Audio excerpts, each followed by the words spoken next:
Maya Rodriguez had always been good at blending in. It was a skill she'd learned during her childhood, moving from base to base with her military family.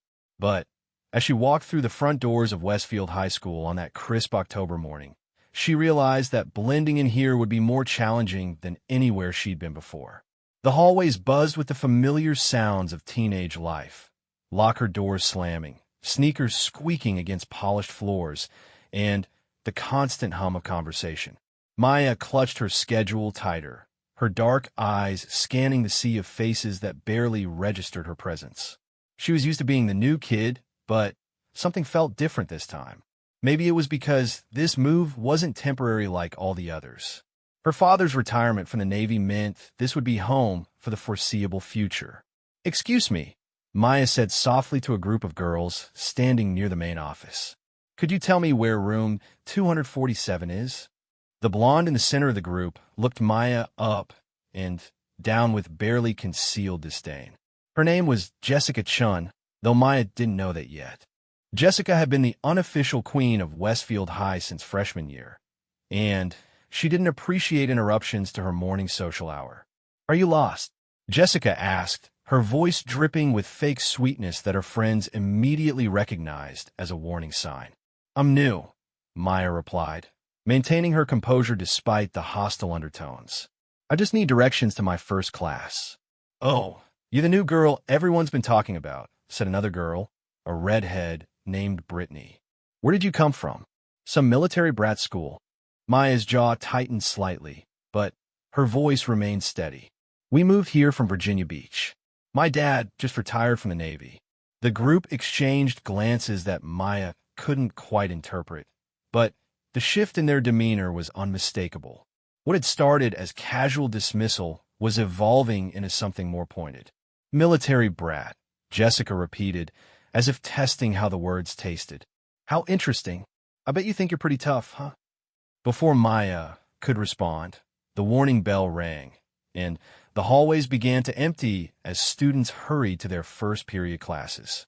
Maya used the distraction to slip away, finding room 247 on her own through careful navigation and the help of a kind janitor. Her first few classes passed without incident. Maya kept her head down, took notes, and tried to get a feel for the social dynamics of her new school. It didn't take long to identify the various cliques and hierarchies that every high school seemed to have. What concerned her was that Jessica's group appeared to be at the top of the social food chain, and she had clearly made a poor first impression. During lunch, Maya sat alone at a table near the windows, picking at a sandwich while observing her new classmates. The cafeteria was a perfect microcosm of teenage social structure. Athletes at one set of tables, theater kids at another, academic achievers clustered together, and various other groups maintaining their territorial boundaries. "Mind if I sit?" Maya looked up to see a girl with shoulder-length brown hair and genuine smile standing beside her table. Unlike the morning's encounter, this approach felt friendly rather than predatory. "Please," Maya said, gesturing to the empty chair across from her.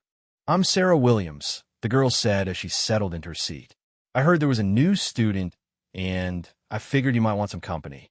This place can feel pretty overwhelming at first." "Maya Rodriguez. And yes, it's definitely different from my last school."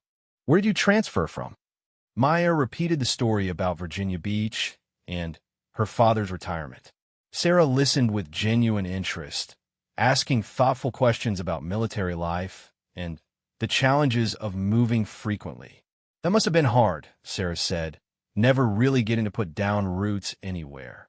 "You get used to it," Maya replied, though something in her voice suggested that maybe she hadn't gotten used to it as much as she'd learned to cope with it. Their conversation was interrupted by the arrival of Jessica and her entourage. The blonde girl appeared beside their table with the kind of confidence that suggested she owned not just the space, but everyone in it.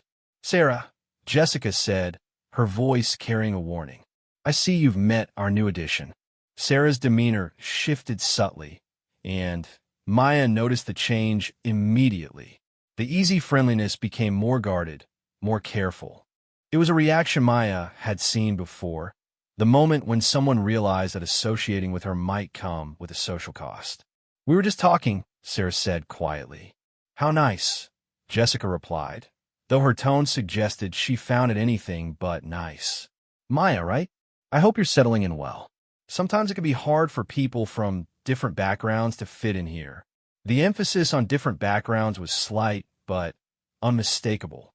Maya felt something cold settle in her stomach. Not fear, exactly, but recognition. She'd seen this pattern before, though never directed at her. The careful probing for weaknesses, the subtle establishment of dominance, the testing of boundaries. I'm sure I'll manage, Maya said evenly. I'm sure you will, Jessica agreed, but her smile didn't reach her eyes. This is such a close-knit community. We all look out for each other here. Sometimes that means making sure new people understand how things work.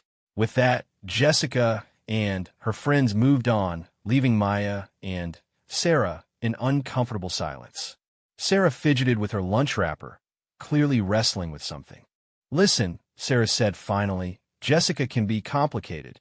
It's probably better if you just try to stay out of her way, at least until she gets used to having you around. Maya nodded, though internally she was processing much more than Sarah's advice.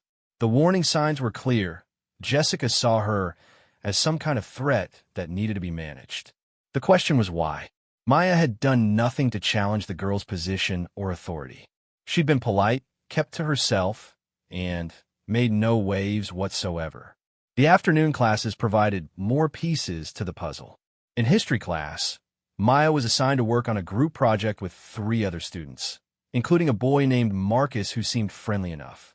When they were discussing their topic, the impact of World War II on American society, Maya offered some insights based on stories her grandfather had told her about his service in the Pacific Theater. Wow, you really know this stuff? Marcus said, impressed by her knowledge and the personal connection to the material. Military families tend to pass down a lot of history, Maya explained. That's so cool, added Jenny, another group member. My great-grandfather was in the war too, but he never talked about it much. The conversation continued naturally until Maya noticed Jessica watching them from across the room. The blonde girl's expression was unreadable, but there was something calculating in her gaze that made Maya uncomfortable. After class, as Maya was gathering her books, she overheard part of a conversation between Jessica and Brittany near the door. Thinks she's so interesting with all her military stories. Probably just showing off. Needs to learn that this isn't some base school where everyone worships the military. Maya's hands stilled on her backpack. The comments weren't directed at her specifically, but they weren't exactly meant to be private either. It was a deliberate performance designed to be overheard and understood. The final class of the day was PE, and Maya had been dreading it since seeing it on her schedule. Physical education was always a minefield for new students, too much opportunity for both showing off and being shown up, too many chances for social dynamics to play out in physical ways. She changed quickly in the locker room, trying to avoid drawing attention to herself. But as she emerged in her PE uniform, she became aware of whispered conversations stopping and curious glances being directed her way. All right, ladies, Coach Martinez called out as they gathered in the gymnasium. Today, we're starting our self-defense unit. I want everyone to find a partner for some basic exercises. Maya's heart sank. Partner exercises on the first day were a recipe for disaster. She stood at the edge of the group, hoping someone would approach her, but most of the girls had already paired up with their friends. Looks like we have an odd number, Coach Martinez observed. Maya, you can work with Jessica and Brittany as a group of 3. If Maya had learned to read people and situations during her years of constant relocation, she would have recognized the predatory gleam that flickered across Jessica's features. But at 17, despite all her moves and adaptations, she was still fundamentally hopeful about human nature. Great, Jessica said with that same false sweetness from the morning. We can help our new friend learn how things work around here. The self-defense unit started with basic techniques, how to break free from various grabs, simple blocking maneuvers, and awareness exercises. Coach Martinez demonstrated each technique and then had the students practice in their partnerships. At first, Everything seemed normal. Jessica and Brittany took turns being Maya's partner, and she worked with both of them on the assigned exercises. Maya was careful to follow instructions precisely and not to use more force than necessary. She had good instincts for the movements, which she attributed to some basic self-defense classes her father had insisted she take over the years. "You're pretty good at this," Brittany commented after Maya successfully demonstrated a wrist release technique. "Thanks," Maya replied, allowing herself to hope that maybe the earlier tensions had been overblown. But as the class progressed, Maya began to notice that her partners were using slightly more force than necessary during the exercises. When they were practicing grip releases, Jessica's hold lingered a bit too long and tightened when Maya tried to break free. When they moved on to blocking techniques, Brittany's strikes came faster and harder than the coach had demonstrated. Maya told herself she was being paranoid. These were controlled exercises in a supervised classroom setting. Surely no one would try to actually hurt her in front of a teacher. That assumption proved naive.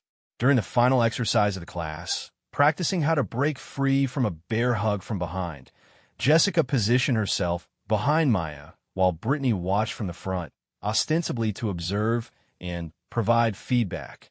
Remember, Coach Martinez called out to the class, "The key is to use your body weight and leverage, not just brute strength. Drop your center of gravity, step to one side, and use your elbow to create space." Maya nodded and waited for Jessica to apply the hold. When it came, it was immediately apparent that this wasn't going to be a standard practice exercise. Jessica's arms locked around Maya's torso with genuine force, tight enough to restrict her breathing. "Go ahead," Jessica whispered, her voice low enough that only Maya could hear. "Show us what those military brat skills can do." Maya tried the technique as taught, dropping her weight and attempting to step sideways. But Jessica's grip didn't loosen. If anything, it tightened further. Having trouble, Brittany asked loudly, drawing attention from nearby pairs. "Maybe it's harder than it looks." Maya tried again, more forcefully this time, but Jessica had positioned herself in a way that made the standard technique ineffective. Worse, Maya was becoming genuinely short of breath. "I can't breathe properly," Maya said, loud enough for the coach to hear. But Coach Martinez was across the room helping another group and didn't register her comment over the general noise of the classroom. Maya felt a familiar sensation rising in her chest. Not panic exactly, but something deeper and more instinctual. Her body was beginning to recognize this as a real threat rather than a training exercise. Every muscle was starting to tense in preparation for action, and her breathing was shifting into combat mode despite her conscious mind's attempts to stay calm. "What's wrong?" Jessica's voice was still pitched low, meant only for Maya's ears. "I thought military brats were supposed to be tough. This is just a simple exercise." The grip tightened again, and Maya realized with crystal clarity that this had moved beyond hazing or testing. This was deliberate, calculated, and potentially dangerous. In the back of her mind, she could hear her father's voice from all those years of training. "Situation awareness, Maya. Read the environment. Understand the threat level. Respond appropriately." Maya's eyes swept the gymnasium. Coach Martinez was still occupied across the room. Most of the other students were focused on their own exercises. Sarah was practicing with a partner near the far wall, but she was too far away to help even if she wanted to. The few students who had noticed their group were watching with the kind of anticipation that suggested they expected entertainment rather than intervention. "Jessica," Maya said, her voice carefully controlled. "You need to let me go now." "I will," Jessica replied, "when you complete the exercise properly." "Isn't that how it works in the military? You don't quit until you succeed." Maya felt her training kicking in automatically. Not the basic self-defense classes her father had enrolled her in, but something else entirely. Something she'd worked very hard to keep buried since the family had moved to civilian life. Because Maya Rodriguez wasn't just a military brat whose father had recently retired from the Navy. Maya Rodriguez was a military brat whose father had recently retired from the Navy SEALs, and who had spent the first 16 years of her life learning skills that no civilian teenager should ever need to know. "Last warning," Maya said quietly. Jessica laughed, the sound carrying just enough to draw more attention from their classmates. "Or what? You'll tell the teacher? You'll call your daddy?" Maya closed her eyes for just a moment, running through her options. She could call for help, but Coach Martinez might not hear her in time, and she was genuinely struggling to breathe now. She could continue trying the textbook technique, but Jessica had clearly positioned herself to make that ineffective. She could submit to whatever point Jessica was trying to make, but something told her that showing weakness now would only make things worse in the long run. Or she could end this quickly and definitively, using skills that she'd promised her father she would never need in civilian life. Maya opened her eyes and made her choice. The movement was so fast and so precise that most of the watching students didn't even see it clearly. One moment Maya was trapped in Jessica's hold, and the next moment Jessica was on the ground, gasping for breath, with Maya standing calmly above her. The gymnasium fell silent. Coach Martinez's head snapped around at the sudden quiet, and her eyes immediately found the situation unfolding in Maya's corner of the room. "What happened here?" the coach demanded, striding quickly across the gym. Maya looked down at Jessica, who was struggling to sit up and catch her breath, and felt a familiar mixture of regret and resignation. She'd hoped to make it through at least the first week without having to reveal this part of herself. "She used some kind of weird move," Brittany said, her voice shaky with surprise and something that might have been fear. Jessica was just trying to help her with the exercise, and Maya went crazy on her. Maya said nothing. She'd learned long ago that trying to explain these situations usually made them worse. "Is that true, Maya?" Coach Martinez asked. Maya met the coach's eyes steadily. "Jessica was holding me too tightly. I couldn't breathe properly. I asked her to let go, and she wouldn't. So I made her let go. I was not holding her too tightly," Jessica protested, finally getting her wind back. She just freaked out for no reason. Coach Martinez looked between the two girls, clearly trying to piece together what had actually happened. Her eyes lingered on Maya, taking in the teenager's completely calm demeanor and the way she held herself, balanced, alert, but not aggressive. "Everybody back to your exercises," the coach ordered. "Maya, Jessica, I want to see both of you after class." The remainder of the period passed in tense silence. Maya went through the motions of the remaining exercises with a different partner, but she was acutely aware of the whispered conversations happening around her and the way her classmates were looking at her now.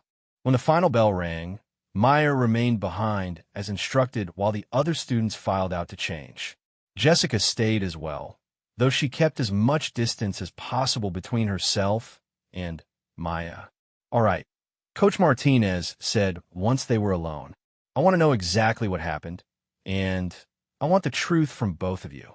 Jessica launched into her version first, a story about trying to help Maya with the exercise and being attacked without warning. She painted herself as the victim of an unprovoked assault and suggested that Maya had serious anger management issues that made her dangerous to other students. When it was Maya's turn, she kept her explanation simple and factual. She described the increasing force of Jessica's hold, her inability to breathe, her request to be released, and, finally, her decision to free herself when those requests were ignored. "What technique did you use?" Coach Martinez asked. Maya hesitated. The honest answer would raise more questions than it answered. "It's hard to explain. I just moved in a way that broke her grip. That wasn't any technique we've learned in this class." "No, ma'am." Coach Martinez studied Maya's face for a long moment.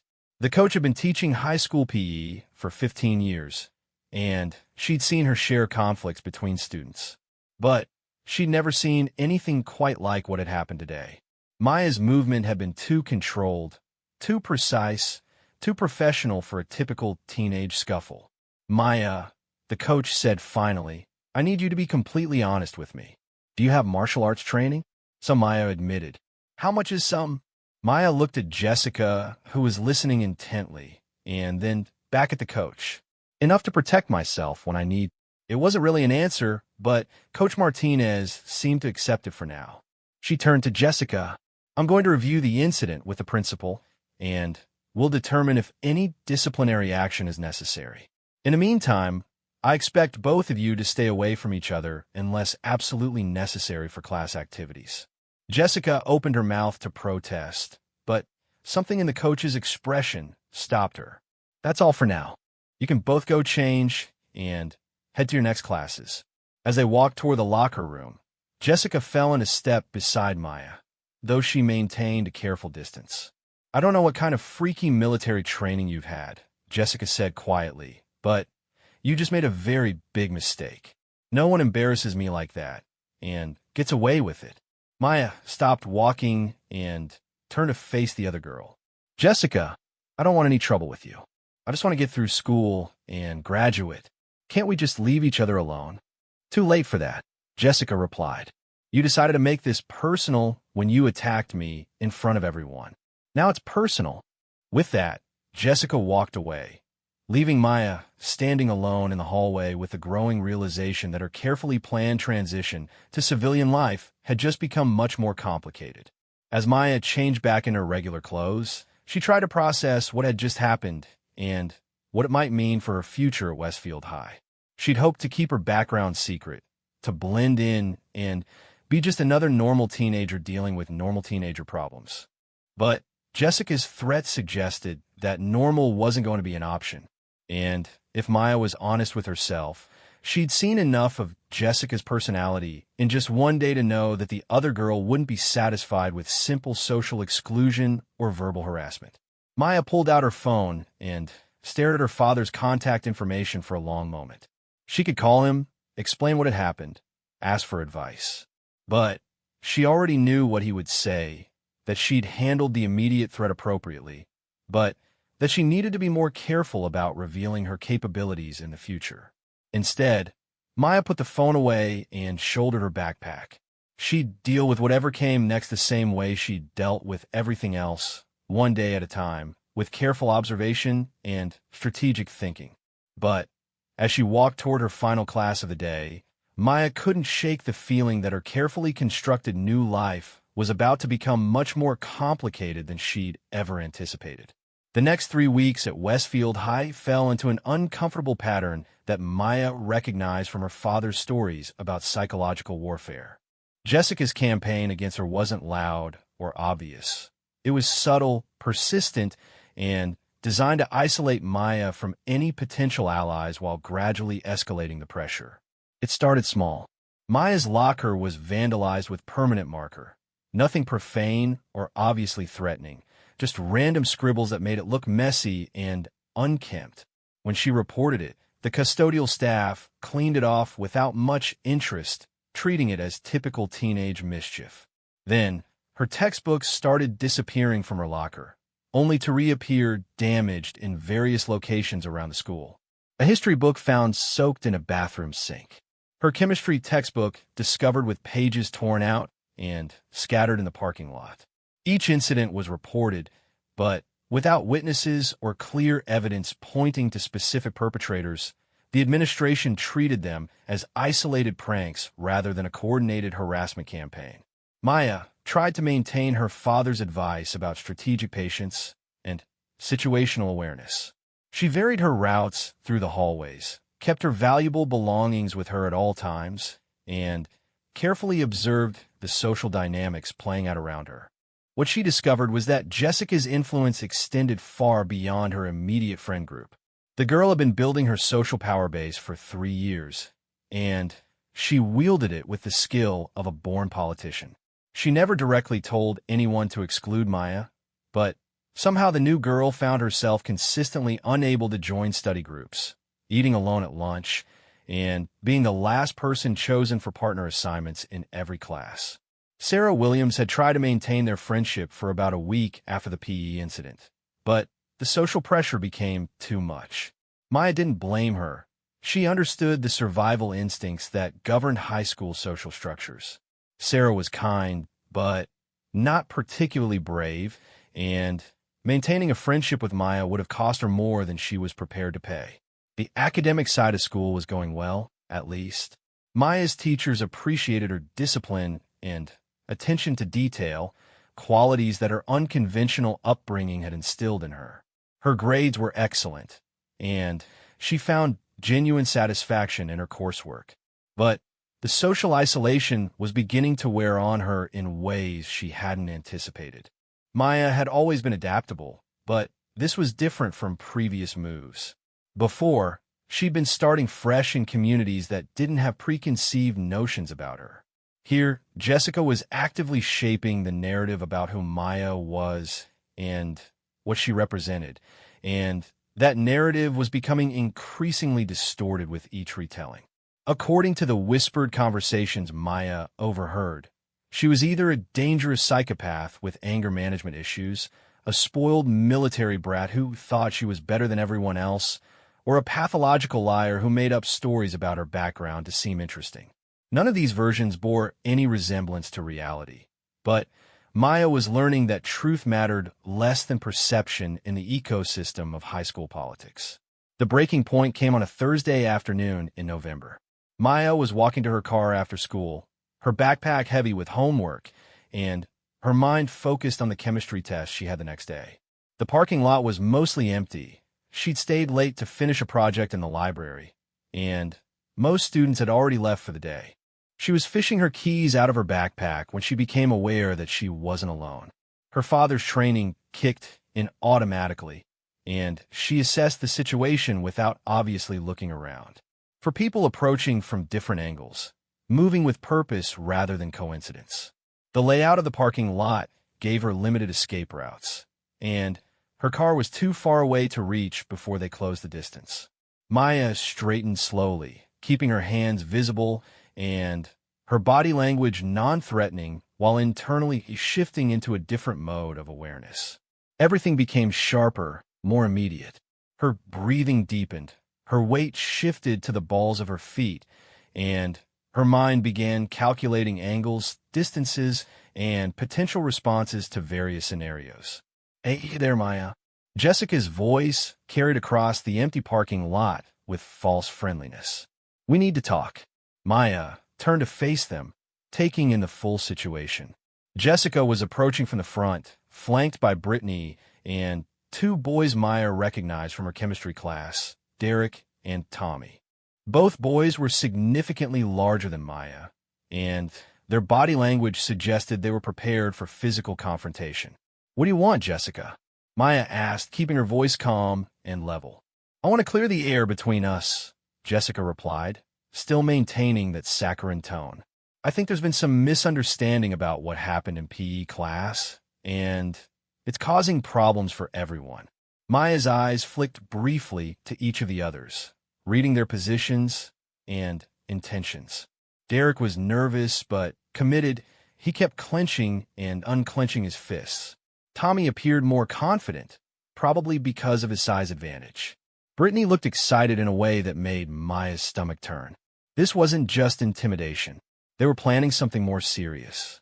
"I'm not interested in discussing it," Maya said. "I'm going home." She turned toward her car, but Derek and Tommy moved to block her path. Up close, Maya could see that Derek had something in his hand, not quite visible, but there from the way his fingers were positioned. "That's not very friendly," Jessica said, dropping the pretense of civility. "After everything this school has done to welcome you, you can't spare 5 minutes for a conversation?" Maya stopped moving and faced them again. Her father had taught her to recognize the signs of escalating violence, and every indicator was present. The isolation of the location, the coordinated positioning, the shift in tone and body language. This was moving beyond harassment into dangerous territory. "What exactly do you want from me?" Maya asked. "I want you to understand how things work here," Jessica replied. "You embarrass me in front of everyone, and that has consequences. I've been trying to handle this quietly, but you don't seem to be getting the message." "What message is that?" "That you don't belong here. That your freaky military background makes everyone uncomfortable. That you're dangerous and unpredictable, and maybe you should consider transferring somewhere that's more suitable for someone like you." Maya felt something cold settle in her chest. This wasn't just teenage bullying anymore. This was systematic harassment with a clear goal to force her out of the school entirely. "And if I don't transfer?" Maya asked. Jessica smiled, but there was nothing friendly about it. "Then we'll have to make sure everyone understands just how dangerous you really are. Starting today." Derek stepped forward, and Maya finally saw what he was holding, a small knife, probably meant for utility work rather than combat, but sharp enough to do serious damage. Tommy moved to flank her from the other side, while Brittany positioned herself to block any retreat toward the school building. Maya's mind raced through her options. She could try to de-escalate, but Jessica's body language suggested she was too committed to this course of action to back down now. She could try to run, but they positioned themselves too well. She could call for help, but the parking lot was empty and her phone was buried in her backpack. Or she could end this quickly and decisively, using skills she'd hoped never to need in civilian life. "Last chance," Jessica said. "Agree to transfer, and this ends here. Refuse, and Derek is going to cut up that pretty face of yours just enough to give you some permanent reminders about the importance of fitting in." Maya looked at Derek, who was now holding the knife openly. His hand was shaking slightly, suggesting he wasn't completely comfortable with what he was being asked to do, but he was also clearly committed to following through.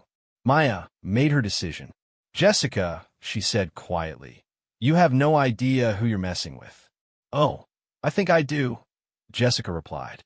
"You're a spoiled military brat who learned a few self-defense moves and thinks that makes her special. But there's 4 of us, and one of you and Derek's got a knife. So why don't you just dash?" Maya moved. The first priority was the weapon.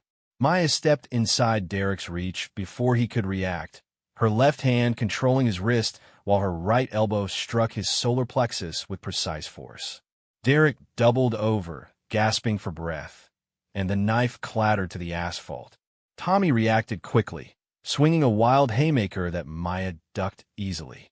She responded with a sharp strike to his knee that sent him stumbling backward, off balance, and favoring his leg. Brittany tried to grab Maya from behind, but Maya simply shifted her weight and used Brittany's momentum to send her sprawling across the hood of a nearby car. The entire sequence took perhaps 8 seconds. Maya stood in the center of the parking lot, breathing easily, while her 4 attackers struggled to recover their composure. Derek was still fighting for breath.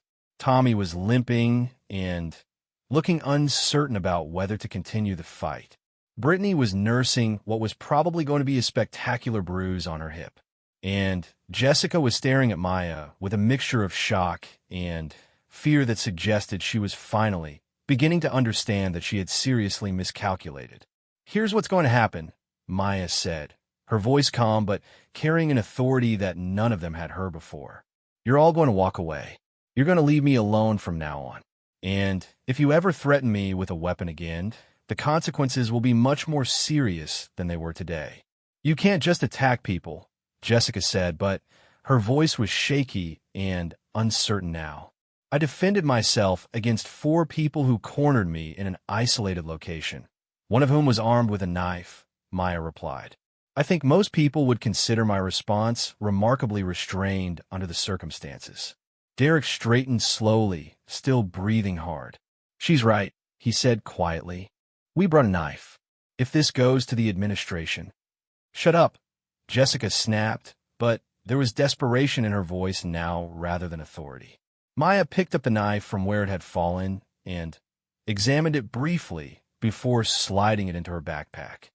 "Evidence," she explained when she saw their expressions, "in case there are any questions about what really happened here." She shouldered her backpack and walked toward her car, moving with the same calm confidence she'd maintained throughout the confrontation. But as she reached for her door handle, Jessica's voice stopped her. "This isn't over," the blonde girl said. "You think you're so tough, but you don't understand how things work in the real world. I'll make sure everyone knows what a psycho you really are. I'll make your life hell until you beg to transfer." Maya turned back to face them one more time. When she spoke, Her voice carried something that made all four of them take an involuntary step backward. Jessica, you need to listen to me very carefully. I've been trying to blend in, to be a normal teenager, to put my past behind me, and just get through high school like everyone else. But you keep pushing, and I'm running out of patience. Maya paused, making sure she had their complete attention. My father didn't just serve in the Navy. He was a Navy SEAL for 18 years. Do you understand what that means? It means that from the time I was old enough to walk, I was being trained by someone whose job it was to neutralize threats quickly and efficiently. It means that what you just witnessed was me being gentle. The parking lot fell completely silent except for the distant sound of traffic from the main road.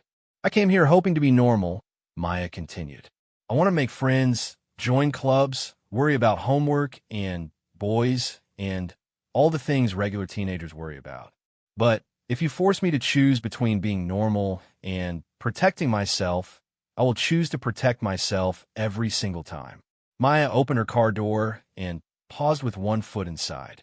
I suggest you think very carefully about whether you want to continue this campaign of yours. Because next time, I might not be feeling quite so restrained. With that, Maya got in her car and drove away, leaving four shaken teenagers standing in an empty parking lot, finally beginning to understand that they had picked a fight with someone completely outside their understanding of normal high school dynamics. As Maya drove home, she felt a familiar mixture of regret and inevitability. She'd hoped to make it through at least one school year without having to reveal this side of herself. But Jessica's escalation had left her with no choice. The question now was what would happen next. Maya was fairly confident that Jessica wouldn't risk another direct confrontation. The girl was calculating rather than brave, and she'd just learned that the cost-benefit analysis of targeting Maya was far less favorable than she'd assumed. But Jessica was also proud and vindictive, and being humiliated twice would only make her more dangerous in different ways. If she couldn't attack Maya directly, she would find other methods. And Maya was beginning to understand that her father's training, while excellent for handling physical threats, hadn't prepared her for the psychological warfare of teenage social dynamics. That evening, Maya sat in her room staring at her phone, debating whether to call her father and tell him what had happened. She knew he would be supportive, but she also knew he would worry. The whole point of his retirement had been to give Maya a chance at a normal civilian life, and learning that she'd already been forced in a violent confrontation would confirm his worst fears about the transition. Instead, Maya pulled out her homework and tried to focus on her chemistry formulas. But her mind kept drifting to Jessica's threat about making her life hell. Maya had handled the physical confrontation successfully, but she was less confident about her ability to navigate whatever psychological campaign Jessica might launch next. Because Maya was beginning to realize that while her father had taught her how to neutralize external threats, he hadn't taught her how to handle the much more complex challenge of protecting herself while still trying to build the normal life she desperately wanted. The next morning, Maya arrived at school early, hoping to avoid the main social hours when rumors and gossip spread most quickly. But as she walked through the hallways, she could feel the change in atmosphere immediately. Conversations stopped when she passed.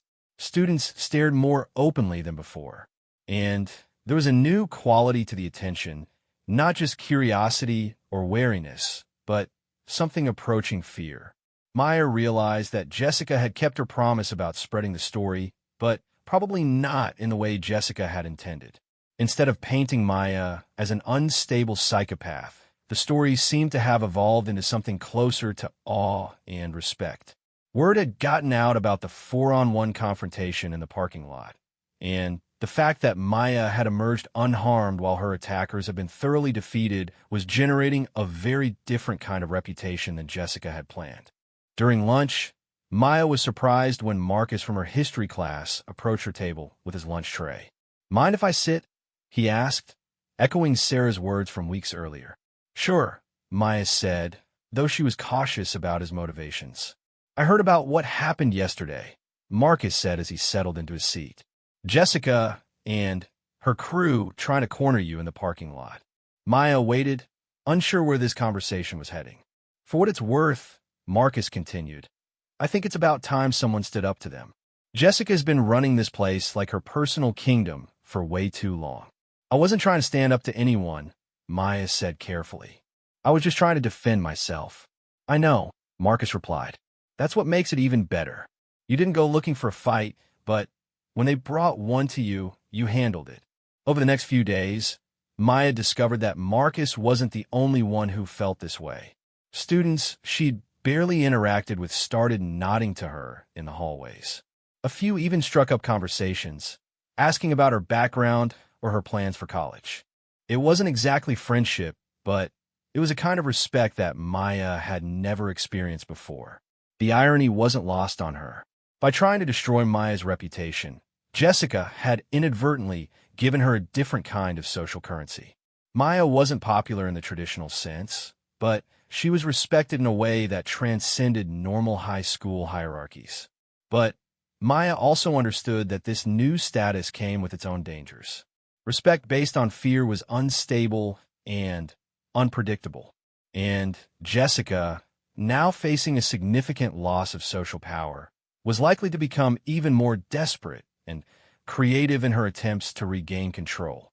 Maya's intuition proved correct the following week, when she discovered just how creative Jessica could be when direct confrontation was no longer an option. The attack on Maya's character began subtly, the way all of Jessica's most effective campaigns did. It started with carefully planted rumors about Maya's past, stories that contained just enough truth to seem plausible while distorting everything else beyond recognition. According to the whispered conversations that spread through Westfield High's social networks, Maya hadn't just moved from Virginia Beach. She'd been expelled from her previous school for violent behavior. Her father hadn't retired from the Navy. He'd been discharged for participating in some kind of classified incident overseas. Maya herself wasn't just skilled at self-defense. She was a trained killer who'd already hurt people before coming to Westfield. None of it was true, but Maya discovered that truth was often irrelevant when rumors were professionally crafted and strategically deployed. Jessica had learned from her earlier mistakes. Instead of confronting Maya directly, she was now attacking the foundation of Maya's credibility and social integration. The rumors gained traction because they played into existing fears and prejudices about military families. To many of Maya's civilian classmates, military life was mysterious and somewhat frightening. Stories about psychological damage from combat, about families trained in violence, about the difficulty of transitioning from military to civilian life. These narratives felt plausible even when they were completely fabricated.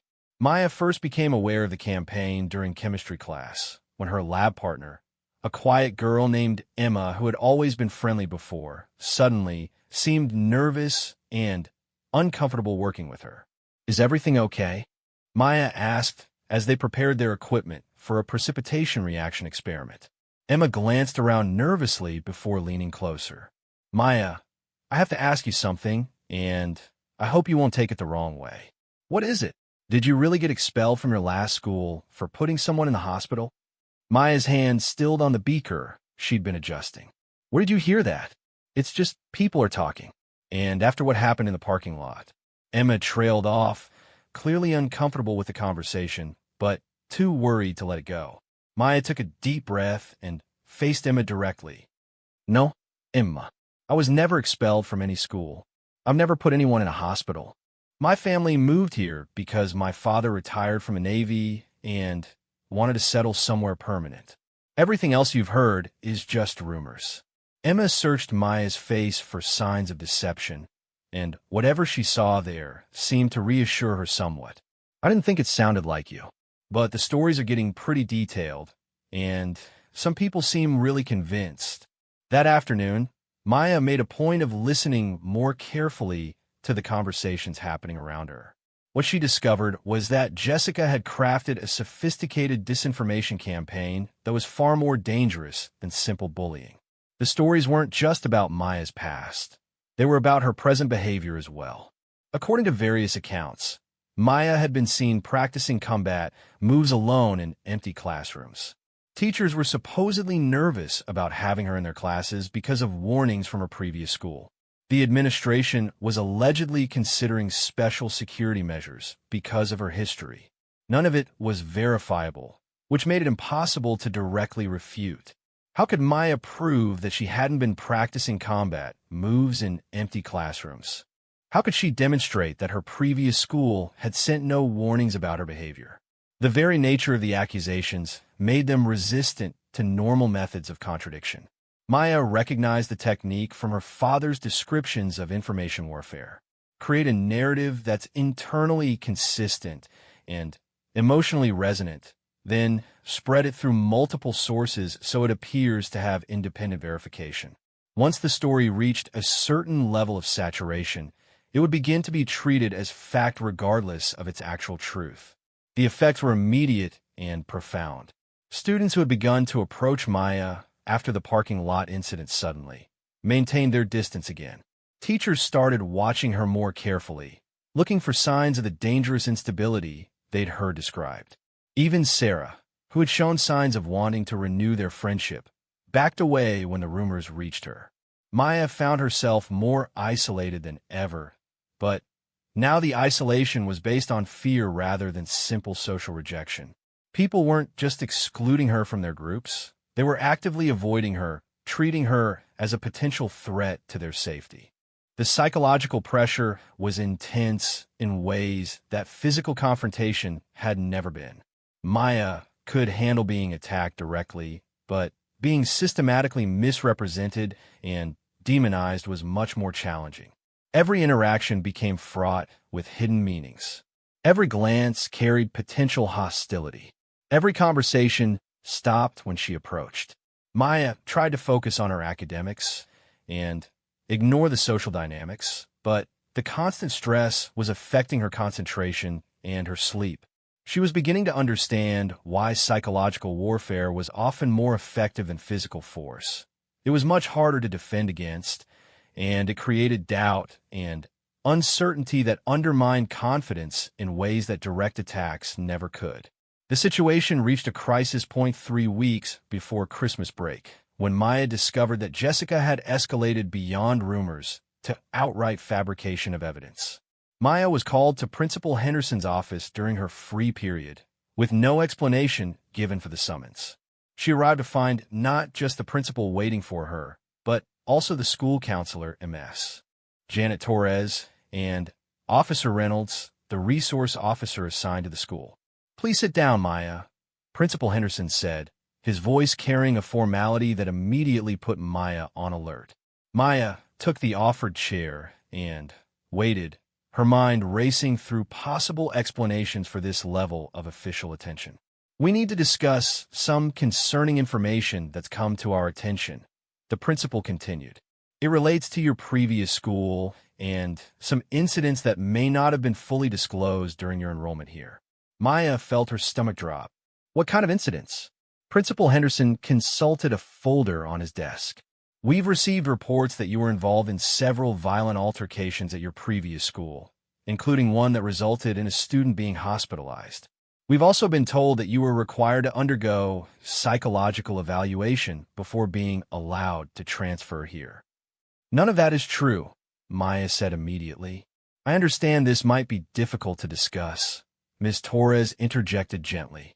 "Sometimes students who've experienced trauma or family stress related to military service can develop behavioral issues that I have not experienced trauma," Maya interrupted. "I have not had behavioral issues. I was never involved in violent altercations at my previous school, and I was never required to undergo psychological evaluation." "Maya," Principal Henderson said, "we have documentation that suggests otherwise." He opened the folder and withdrew several sheets of paper. Maya could see official letterheads and what appeared to be formal reports, though she couldn't read the details from her position. These documents were provided by a concerned student who felt that the administration should be aware of your history for the safety of other students. Maya's blood ran cold. "What student? That's confidential." But the documentation appears to be authentic and detailed enough to warrant investigation. Maya stared at the papers in the principal's hands, understanding with perfect clarity what had happened. Jessica had somehow created false documents that looked official and detailed enough to convince school administrators that Maya posed a genuine threat. "Sir," Maya said carefully, "I'd like to see those documents." Principal Henderson hesitated, then turned the papers so Maya could examine them. What she saw was sophisticated enough to be genuinely frightening. The letterheads appeared authentic, complete with proper logos and formatting. The language was professional and bureaucratic. The details were specific enough to seem credible. According to the fabricated reports, Maya had been involved in 3 separate incidents at her previous school. The first involved a confrontation with another student that resulted in a broken arm. The second described an incident where Maya allegedly threatened a teacher who tried to intervene in a dispute. The third detailed a psychological evaluation that concluded Maya had significant anger management issues stemming from exposure to military culture and training. The documents were complete fiction, but they were expertly crafted fiction. Someone had invested serious time and effort into making them appear legitimate. "These are fake," Maya said flatly. "That's a serious accusation," Principal Henderson replied. "These appear to be official documents from your previous school district." "Then call them," Maya said. "Call my previous school right now and ask them about these incidents. Ask them about any psychological evaluation. Ask them about any behavioral problems whatsoever."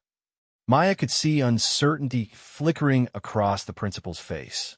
Her immediate and confident suggestion that he verify the information directly was not the response of someone trying to hide problematic behavior.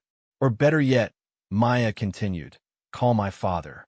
He's retired Navy, and I guarantee you he has maintained detailed records of every school I've attended and every interaction we've had with school administrators.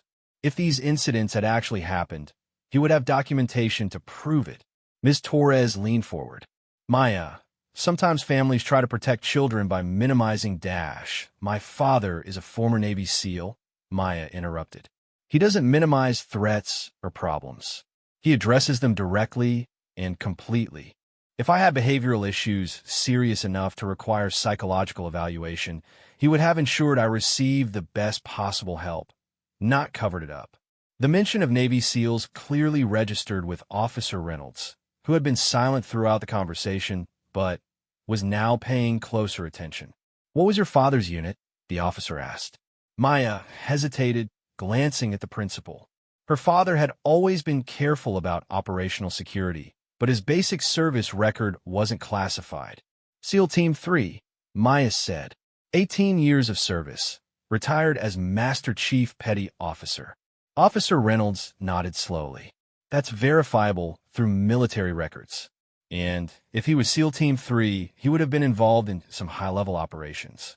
Men with that background don't usually raise children with anger management issues. They're too disciplined and too aware of consequences." Principal Henderson looked between Maya and Officer Reynolds, clearly recalculating the situation. "I'd like to make that phone call," Maya said, "to my previous school, right now, while we're all here." The principal considered for a moment, then reached for his phone. "What's the number?" Maya provided the contact information for the main office at her previous school, along with the name of her former principal and guidance counselor. As Principal Henderson dialed, Maya felt a mixture of confidence and anger. She was confident because she knew the call would exonerate her completely, but she was angry because she was beginning to understand the full scope of Jessica's campaign against her. Creating fake official documents wasn't just harassment or bullying. It was a serious crime that could have destroyed Maya's educational future and her family's reputation. If these accusations had been taken at face value, Maya could have been expelled, required to undergo unnecessary psychological treatment, or even faced legal consequences for incidents that had never happened. The phone call confirmed exactly what Maya had said. Her previous school had no record of any behavioral problems, violent incidents, or psychological evaluations. Maya had been an exemplary student who left in good standing when her family relocated. The guidance counselor remembered her specifically and spoke highly of her character and academic performance. As Principal Henderson hung up the phone, the atmosphere in the office shifted dramatically. What had begun as an investigation into Maya's problematic behavior had become an investigation into who had fabricated sophisticated false evidence against the student. Maya, the principal said, "I owe you an apology. These documents are clearly fraudulent, and we should have verified them before confronting you with them." "Thank you," Maya replied. "But I think we have a bigger problem than just an apology. Someone invested significant time and effort into creating fake official documents that could have destroyed my educational future. That's not a prank or typical teenage harassment. That's a serious crime." Officer Reynolds was already examining the fabricated documents more carefully. "Do you have any idea who might have done this?" Maya took a deep breath. She had no proof that Jessica was responsible, but the timing and sophistication of the attack pointed clearly in that direction. "I've been having problems with another student since I started here," Maya said. "It began with social harassment and escalated to a physical confrontation a few weeks ago. The student involved has been making threats about ruining my reputation and forcing me to transfer." "What student?" Principal Henderson asked. "Jessica Chun." The principal and counselor exchanged glances that suggested Jessica's name wasn't unfamiliar to them in the context of student conflicts. "Have you reported these previous incidents?" Ms. Torres asked. "Some of them, but most of what's happened has been difficult to prove or document. Until now." Officer Reynolds looked up from the documents. "These are good forgeries. Whoever created them has access to sophisticated software and detailed knowledge of official document formatting. This isn't something a typical high school student could do alone." Maya felt a chill as she realized the implications. If Jessica couldn't have created the documents herself, she must have had help from someone with professional-level skills in document forgery. That suggested resources and connections far beyond what Maya had assumed Jessica possessed. "I need to investigate this further," Officer Reynolds said. "Maya, would you be willing to provide a detailed statement about all the incidents you've experienced since starting here?" "Absolutely. And would your father be available to speak with me about your background and family history?" "I'm sure he would."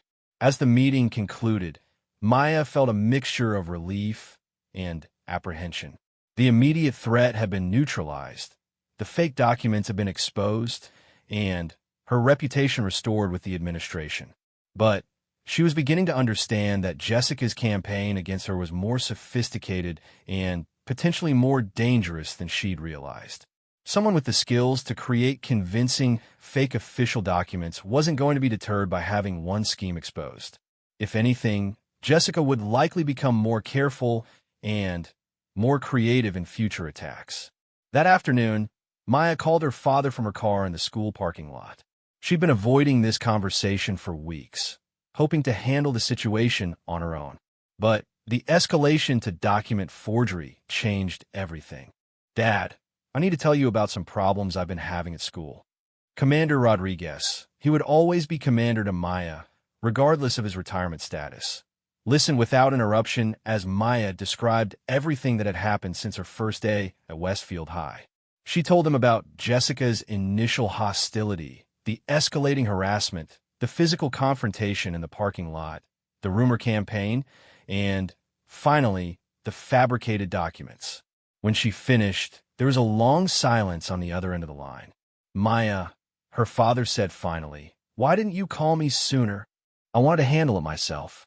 I wanted to prove that I could deal with civilian problems without falling back on military solutions. Defending yourself isn't a military solution. It's a survival skill. And recognizing when a threat has escalated beyond your current resources isn't failure. It's good tactical thinking." Maya felt tears prick at her eyes, not from sadness, but from relief at finally sharing this burden with someone who would understand both the complexity of the situation and the constraints she'd been operating under. "What do you think I should do?" she asked. I think you've handled everything exactly right so far. You tried to avoid confrontation, you defended yourself when necessary, and you exposed fraudulent evidence that could have caused serious damage. But I also think you're dealing with someone who has resources and capabilities beyond what we initially assumed. What do you mean? Professional quality document forgery suggests either advanced technical skills or access to someone who has them. That level of sophistication in a harassment campaign against a high school student is unusual and concerning. Commander Rodriguez paused, and Maya could hear him thinking through the implications. "I'm going to make some calls," he said finally. "I want to verify a few things about this Jessica Chun and her family background. And I think it's time I had a conversation with your principal about the broader security implications of what's been happening. You don't need to dash, Maya. Someone just tried to destroy your educational future with forged documents. That crossed a line from harassment into serious criminal activity. It's not about whether you can handle it anymore. It's about making sure it doesn't happen to anyone else." That evening, Maya sat in her room doing homework while her father made his phone calls. She could hear the low murmur of his voice from his office down the hall, the tone that meant he was gathering intelligence and formulating strategy. Maya tried to focus on her calculus problems, but her mind kept drifting to the question of what would happen next.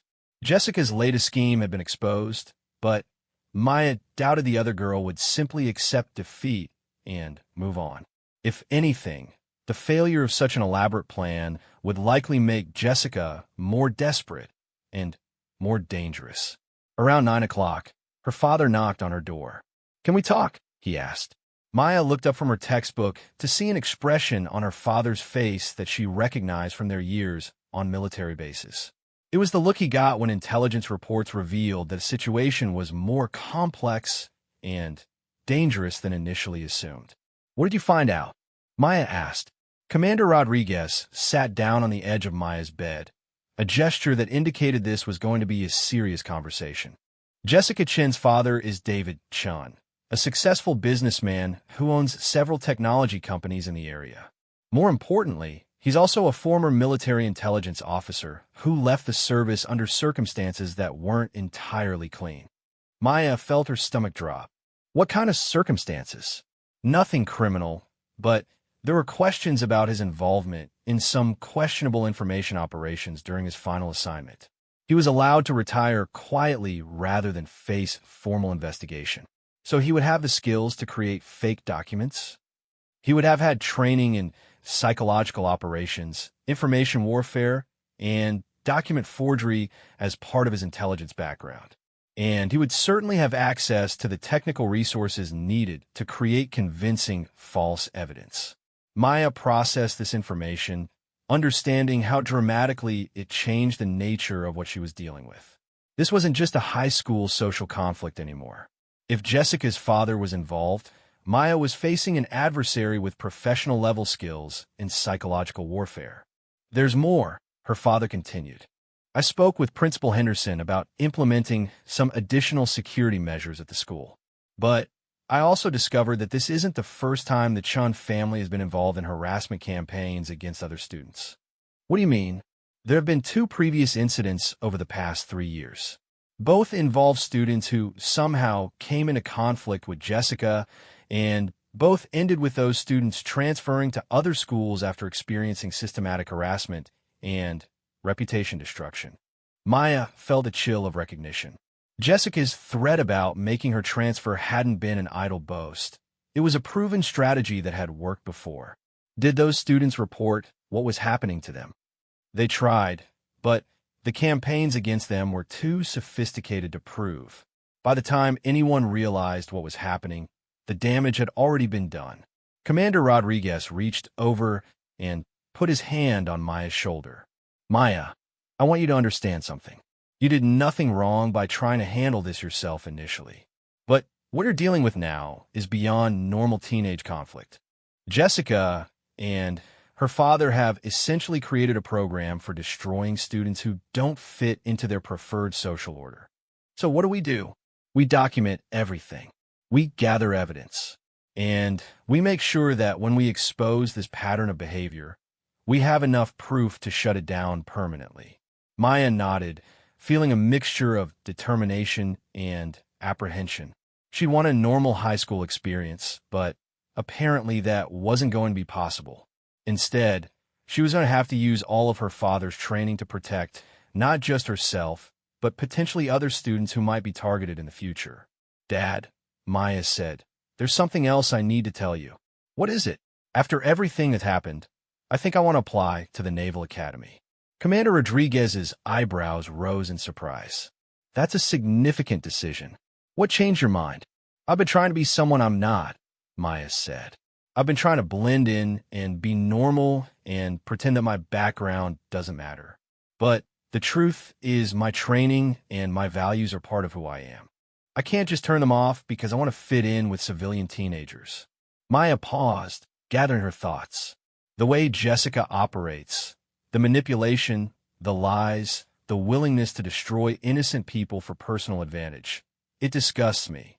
And I realize that I don't want to spend my life trying to avoid conflicts like this. I want to spend my life stopping people like her from hurting others. Commander Rodriguez smiled, and Maya could see pride in his eyes. "Are you sure?" he asked. "Military life isn't easy, and it's especially challenging for women." "I'm sure," Maya replied. "I've seen what happens when good people try to avoid confrontation with bullies. Someone has to stand up to them, and I think I'm qualified for the job." The next morning, Maya walked into Westfield High with a different sense of purpose than she'd had in weeks. She was no longer trying to blend in or avoid Jessica's attention. Instead, she was gathering intelligence and preparing for a final confrontation that would end Jessica's campaign of harassment once and for all. But, as Maya would soon discover, Jessica Chun had one more scheme planned, one that would test every skill Maya had learned and force her to make choices about who she really wanted to be.